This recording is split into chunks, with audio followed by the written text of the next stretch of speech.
हमार विश्वास नहीं खे। हाँ, मायावी शक्ति के नाम आगे करके तू यदि ओके बचावे की कोशिश कर रहल बाड़ू तो ओकर कोनो फायदा ना होगी। यदि नंदिनी हमके मार सकेली तो हमार पति के भी मार सकेली। वो हमके कितना भी तकलीफ दे दे हम सह लेब, लेकिन हमार पति के सामने आंख उठा के भी देख लस तो हम ओके ना छोड़ब कि जाके कह दो ओके। हाँ।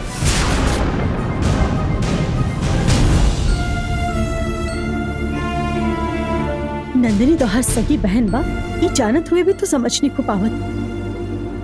ये कहाँ जाके खत्म होके वाला बा पता ना। साफ साफ बतावा मूर्ति तो के पसंद बा या ना। हमके पसंद बा। यस।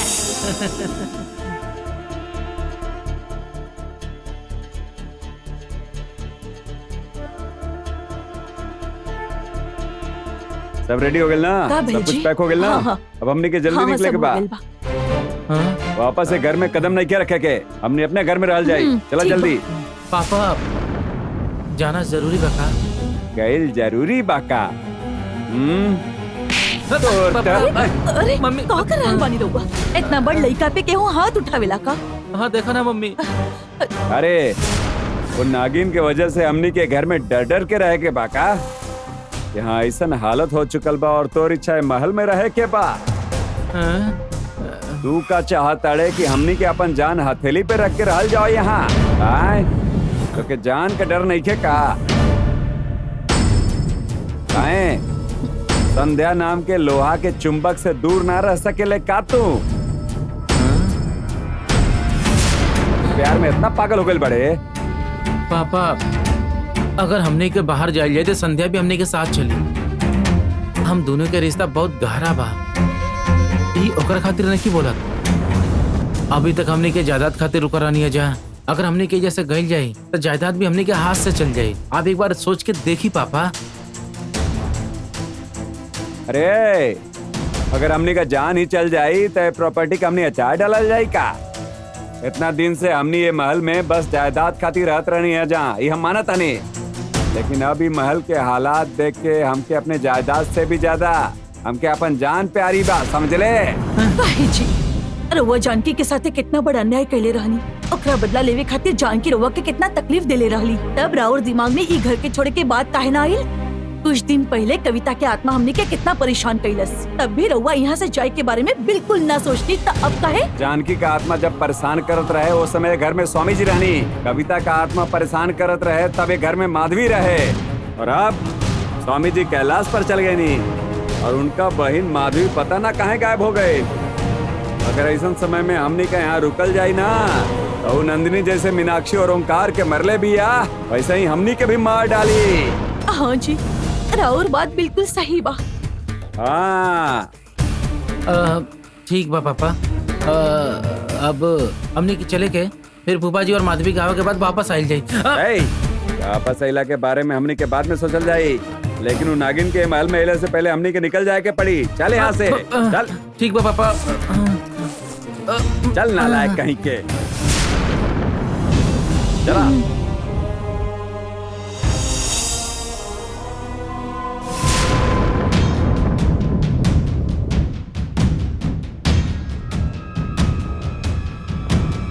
मम्मी चुपचाप चलत रहा। पापा पापा।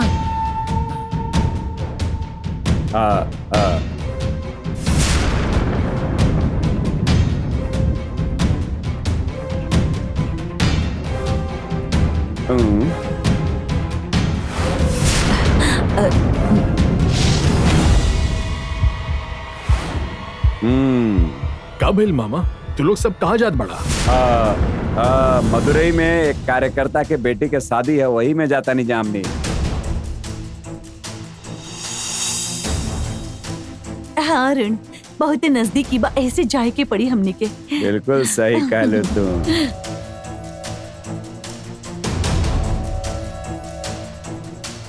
काहे झूठ बोलत बड़ा? नंदिनी घर में आके धमकी देले यही से तू लोग ये घर छोड़ के जात बड़ा। हाँ अरुण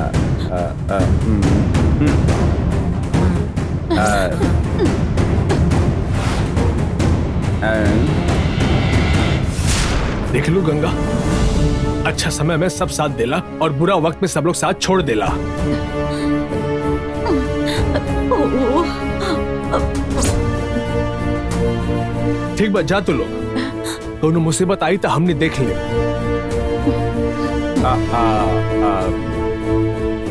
जरा रुक जाए। नंदिनी के डर से रउआ के महल छोड़ के जाए की जरूरत नहीं है। नंदिनी यदि बुरा करी तो सिर्फ हमनी के साथ ही करी, वो तू लोगन के कुछ ना करी।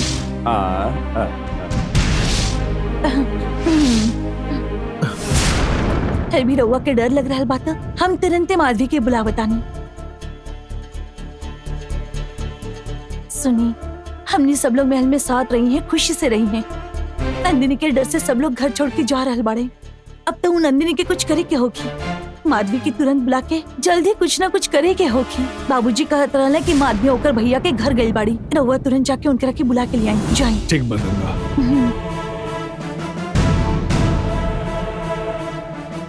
माधवी के काहे बुलावतिया?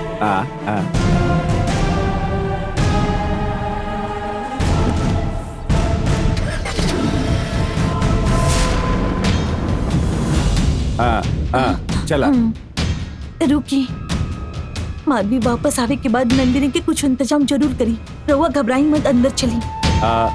वो कहा के दरअसल गंगा ये सब हमने के सही नहीं खेला। अब पापा, हमके गंगा कहत भी है ना पापा, चलो ना पापा अंदर चल जाओ। तू कैसे इंसान है रे? रउआ भी का गंगा इतना कहत बाड़ी, फिर भी कहे चलिए अंदर चले। चलिए ना पापा, चलिए ना। चलिए ना अंदर चलिए चल ना। जाओ। ठीक है, चलो। ओ नंदिनी के डर की वजह से सब लोग घबरा गए बाड़े। ओकर कुछ तो करे की होगी। माधवी आवे के बाद वो नंदिनी के जल्द से कोनो इंतजाम करे के होगी।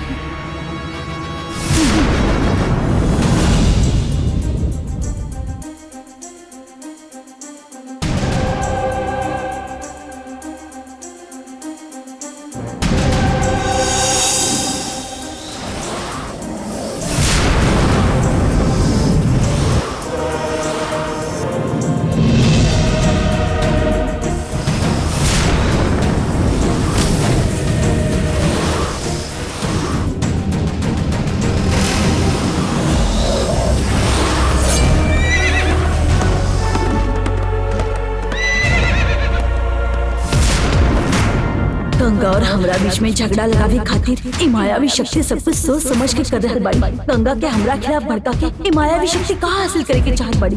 आखिर का वजह हो सकेला? वो का बहुत जल्दी ढूंढे के पड़ी।